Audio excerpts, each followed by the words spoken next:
కొంతమందికి ఒక అలవాటు ఉంటుంది, ఎంత సన్నిహితులైనా సరే వాళ్ళు మరణించినప్పుడు మటుకు వెళ్ళి చూడరు. ఎందుకంటే ఆ రూపాన్ని మైండ్లో ముద్రించుకోవటం ఇష్టం లేక. వాళ్ళు అలాగే ఉండాలి అందంగా, వాళ్ళు మన ఊహా చిత్రంలో అలాగే ఉండాలని. నాకు కూడా అస్సలు నేను అస్సలు నమ్మలేదు. ఇంకా లాస్ట్ ముందు రోజు చూడకూడదు అనుకున్నాను, తర్వాత ఇంకా తప్పలే, అట్లీస్ట్ కొంత అన్నా చూడాలని కూర్చున్నా టీవీ ముందు. But still there's no feeling, kind of numbness అంటారు చూడండి. Absolutely no, this is not possible, that is not her అలా. ఐ మీన్ మొన్న అంటే ఆ మధ్య ఎప్పుడో కలిసి, ఎందుకంటే 100 years ఇది జరిగింది కదా చెన్నైలో, సెంటినరీ. సో తెలుగు వాళ్ళకి సపరేట్గా ఒకరోజు పెట్టారు, దాంట్లో సీఎం గారు రాలేదు. సీఎం గారిది, జయలలిత గారిది సెంటినరీ ముందు రోజు ఒకటి పెట్టారు, 2 days ఏదో పెట్టారు ఒకటి. ముందు రోజు కొంతమందిని ఆమె సత్కరించారు, నెక్స్ట్ డే ప్రెసిడెంట్ వచ్చేటప్పుడు కొంతమందిని సత్కరించారు. సో దాంట్లో ప్రెసిడెంట్ ఉన్న దాంట్లో మేము లేదు, దాంట్లో చాలామంది రజనీకాంత్ గారు ఇది అదని.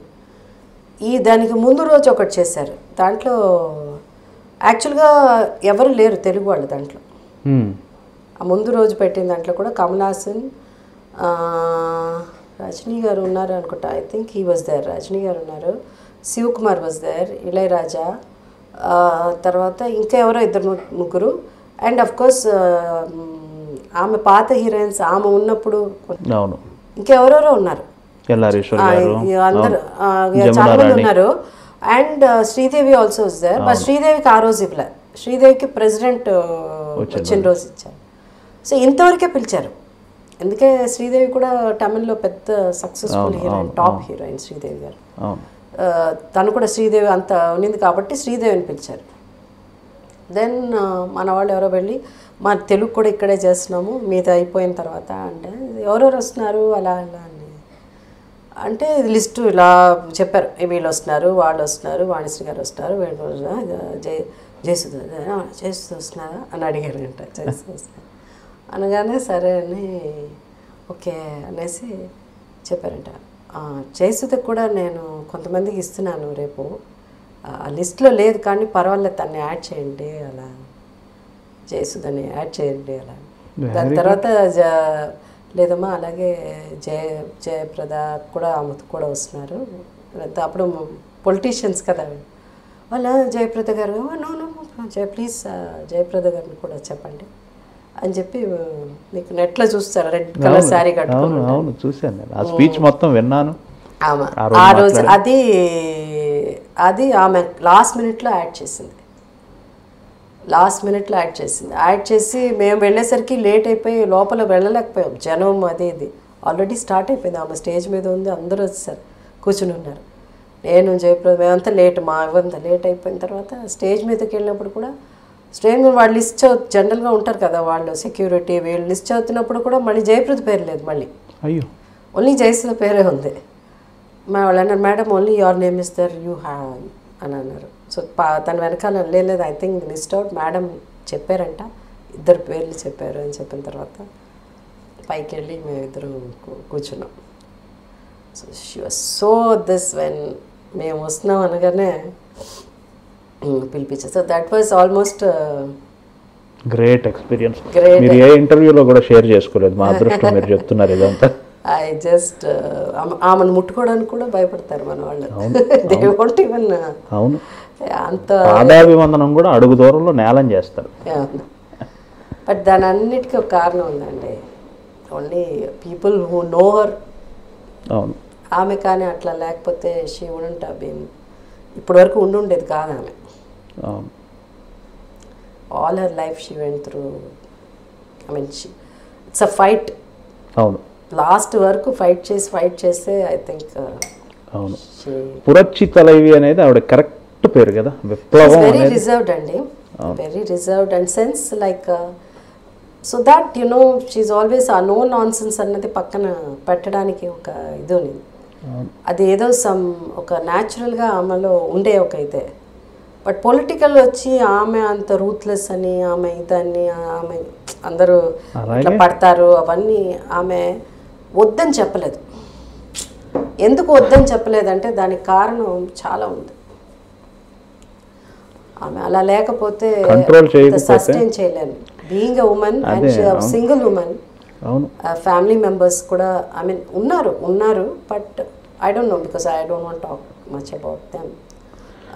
బట్ ఒంటరి ఆడది, అంత పెద్ద పార్టీకి నాయకురాలు అంటే సహజంగా ఎంతో మంది ఎన్నో రకాలుగా అడ్వాంటేజ్ తీసుకుంటారు కదా, అది కంట్రోల్ చేయాలంటే ఆవిడ మరి అలాగే ఉండాలి కదా. అడ్వాంటేజ్ తీసుకోవడం, ఒకసారి ఆమెకి పెద్ద యాక్సిడెంట్ కూడా అయింది. 89 మీనంబాకం ఎయిర్పోర్ట్ దగ్గర. సో త్రుటిలో తప్పింది ఆవిడ. Just to killer, that's all. It was not an accident, I know that. అది కూడా ఆమె చెప్పారు నాకు. దట్స్ సో ఎందుకంటే ఎప్పటికెప్పుడు ఆమెని అసలు రియలీ. ఆవిడ ఒక ఇంటర్వ్యూలో చెప్పారండి, 96లో ఆవిడని అరెస్ట్ చేసినప్పుడు ఆ కూమ్ రివర్ పక్కన ఉన్న జైలుకి ఆవిడని పంపిస్తే ఆవిడ కోసమే ఆ మూసివేసిన జైలు ఓపెన్ చేశారట. ఎలుకలు, బల్లులు, పురుగులు, ఆవిడ పెట్టిన రూము ఆవిడ చెప్తున్నారు ఒక జువాలజీ క్లాస్ కండక్ట్ చేయొచ్చు, నేను అక్కడ 28 రోజులు ఉన్నాను, ఏమైతేంది లైఫ్లో ఎదుర్కొందామని. మొండిగేస్తారండి అంతే. ఆమెకి పెద్దగా లైక్ నిజంగా ఆ టైంలో కూడా పొలిటీషియన్ అవ్వాలని ఆమెకి కోరిక లేదు. ఎందుకంటే ఆమెకున్న ఆ మైండ్ సెట్కి ఇది పనికిరాదు, పాలిటిక్స్ ఆమె కూడా పనికిరాదు. బట్ బికాస్ ఆఫ్ ఎంజిఆర్ గారు, he was not keeping well, she has to. So that's how she took party. ఇది పార్టీ నిలబెట్టాలి అని ఎంజిఆర్ గారి కోసం అని she work very very hard, very sincere, dedicated. Nothing ఏదో దేనికోసమో ఆశించి వెనక ఏదో వేసుకుని వెళ్ళాలి అలాంటిది ఏమి చేయలేదు. 2007లో ఆవిడ ఒక ఇంటర్వ్యూ ఇచ్చారు సిమి గరేవాల్కి. ఆ టైంలో ఆవిడ ఏం చెప్పారంటే, ఐఎమ్ లైక్ ఏ సన్యాసి, నేను మనసులో సన్యాసిని. ఆవిడ చెప్పే మాటలు కూడా, ఎనదు ఉళ్ళముం ఎనదు ఇల్లముం తమిళగం దాన్, నా మనసు ఇదే, నా ఇల్లు ఇదే, నాకు ఇంతకు మించి ఎవరు లేరు. ఈవెన్ అఫీషియల్స్తో మాట్లాడాలన్నా కూడా చాలా మంది అనుకుంటారు షీ రైట్స్ వెరీ వెల్, బాగా రాస్తారు. అందరికి ఉత్తరాలే రాస్తారు.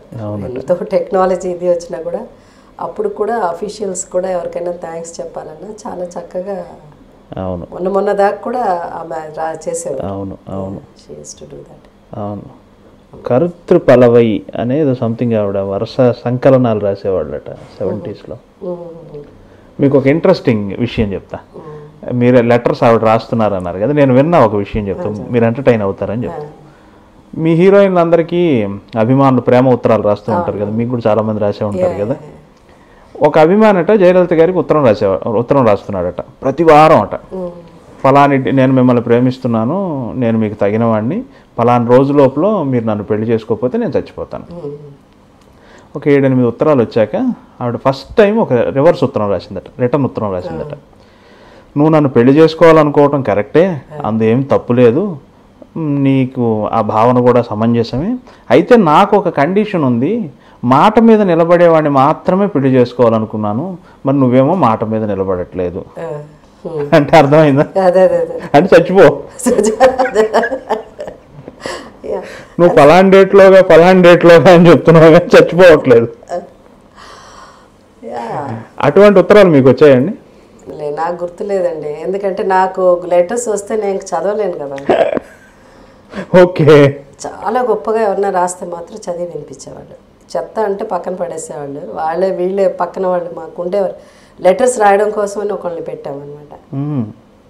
ఒక టీచర్, ఒక ఆమె, అలాగే ఒక ఆయన, టీచర్స్ వాళ్ళు వచ్చి రాసేవాళ్ళు. బట్ ఎక్కువ అసభ్యంగా లెటర్స్ పెద్దగా రాదులేండి. అదేదైనా కొంచెం ఇబ్బందిగా ఉంది, ప్రేమ వ్యక్తం ఐ మీన్ అట్లాంటి అంటే పాపం వచ్చేవాళ్ళు కూడా టీచర్స్ వాళ్ళే కదా వచ్చి రాస్తున్నారు, వాళ్ళకు కూడా ఇబ్బందిగా ఉంటుంది కదా. నాకు వచ్చిన లెటర్ అయినా వాళ్ళైనా చదవాలి కదా.